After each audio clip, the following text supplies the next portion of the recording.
Mahakamani ambapo Jaji Mkuu Martha Koome anatoa taarifa sasa hivi. Tuvuke huko tusikilize ni taarifa kuhusiana na kusailiwa kwa majaji ambayo imefikia siku ya mwisho. The relevant constitutional bodies and security agencies. Every step of this process was undertaken in strict compliance with the Constitution of Kenya 2010 and the Judicial Service Act, and guided throughout by the principles of merit, integrity, fairness, inclusivity, and regional balance. I am therefore pleased to announce that the Judicial Service Commission has nominated the Honorable Mr. Justice Mohammed Warsame for appointment to the Supreme Court of Kenya. The nomination is being transmitted to His Excellency the President of the Republic of Kenya for formal appointment in accordance with the provisions of Article 166(1)(a) of the Constitution of Kenya. The Judicial Service Commission is fully satisfied that the Honorable Mr. Justice Warsame demonstrated the qualities that the Constitution demands of a judge of the Supreme Court. That is, professional competence, and impeccable integrity, fairness, sound judgment, and genuine and demonstrable commitment to the rule of law and public service. The nominee's depth of legal knowledge and breadth of life experience makes him well suited to contribute meaningfully to the development of Kenya's jurisprudence at the highest level. I wish to take this opportunity on behalf of the Commission to thank the 5 candidates who presented themselves for consideration. Their willingness to subject themselves to public scrutiny reflects a commendable commitment to service. I thank all the stakeholders who engaged thoughtfully and the members of the public who followed the interviews and submitted representations. This level of civic participation reflects the public's rightful interest in the constitution of their courts, and the Commission welcomes their participation, which we value very much.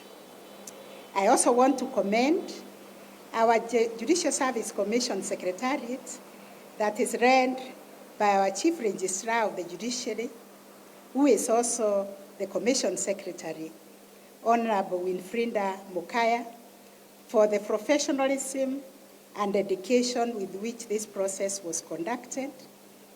I really want to thank our media partners for ensuring wide, transparent, and accessible coverage of the interviews.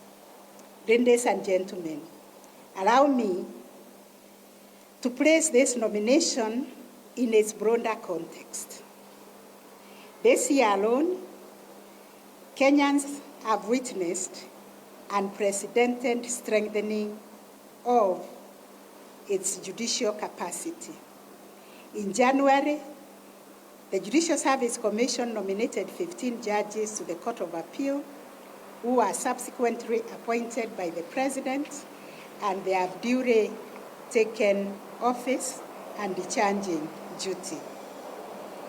The Commission has further nominated 24 judges of the High Court and 13 judges of the Environment and Land Court, who are set to take their oath of office next week. In total, 52 judges will have been appointed across 3 superior courts in this single year, the largest judicial expansion in Kenya's recent history.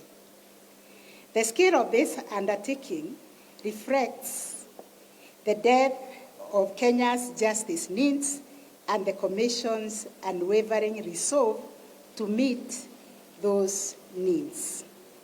These appointments and the deliberate strengthening of the human capacity within the judiciary must translate into measurable benefits for the people of Kenya through enhanced performance, expeditious disposal of cases, and sustained reduction of case backlog, and overall strengthening of access to justice for Kenyans.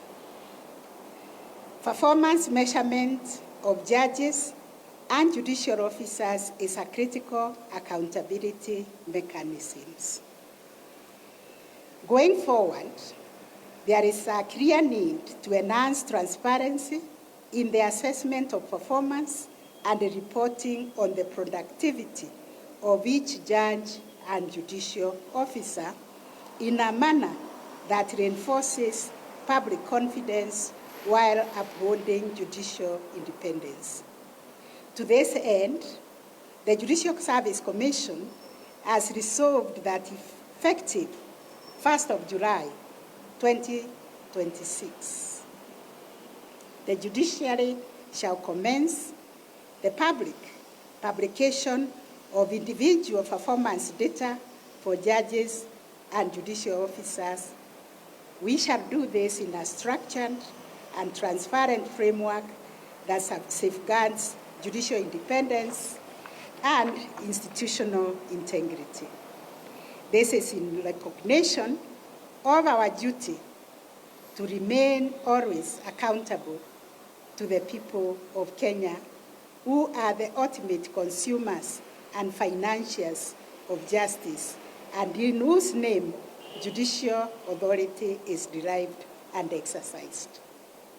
The Judicial Service Commission remains steadfast in our constitutional mandate to promote and facilitate a judiciary that is independent, accountable, effective, efficient, and transparent in the administration of justice for all Kenyans. I thank you so much for your patience. Thank you.